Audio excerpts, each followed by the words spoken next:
Hello' friend, আজি chicken বনাই আছোঁ। চিকেনটো আজি জালুক দি বনাম। ইয়াত হালধি, নিমখ আৰু মছলা সানিয়ে মই ফ্ৰাই কৰি আছোঁ আৰু বেলেগ একো দিয়া নাই। ইয়াত আলু 2টা, পিঁয়াজ 3টা আৰু নহৰু আদা চব লগতে সানি ৰাখি দিছোঁ। এইখিনি হ'ল গোটা জালুক। মাংসটো ধুনীয়াকৈ ফ্ৰাই হৈ গ'ল। এয়া দেখিছেনে, ধুনীয়াকৈ ফ্ৰাই হৈ গ'ল। এতিয়া মই ইয়াত আলুখিনি দি দিওঁ।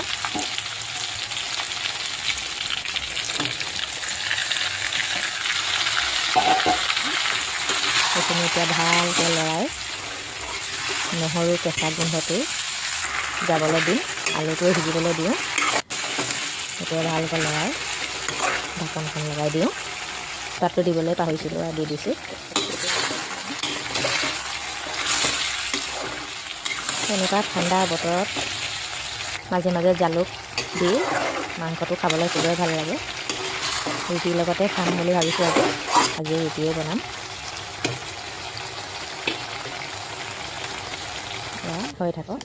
এয়া জালুকখিনি পিচি ল'লোঁ, সেইটো পিচা হৈ গ'ল। এতিয়া মাংস তৰকাৰীটো আকৌ এবাৰ চাই লওঁ।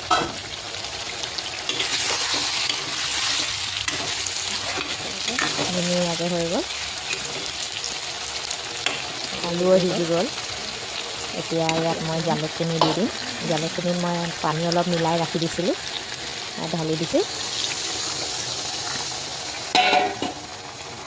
বেছি জোল নকৰোঁ, গ্ৰেভি টাইপৰে ৰাখিম।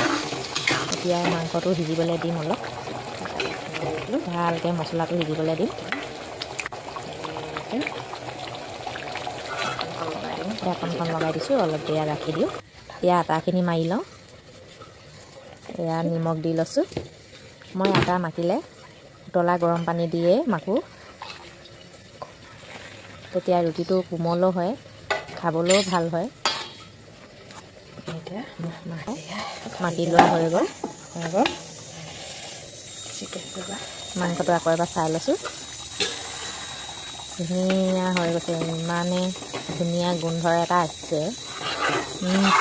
খুবেই ধুনীয়া গোন্ধ।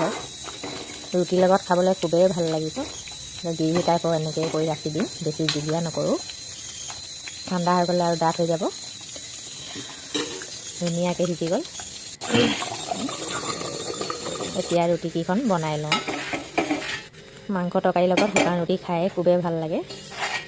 জালুক দিয়া তৰকাৰী। এয়া শুকান ৰুটি বনাই আছোঁ আৰু।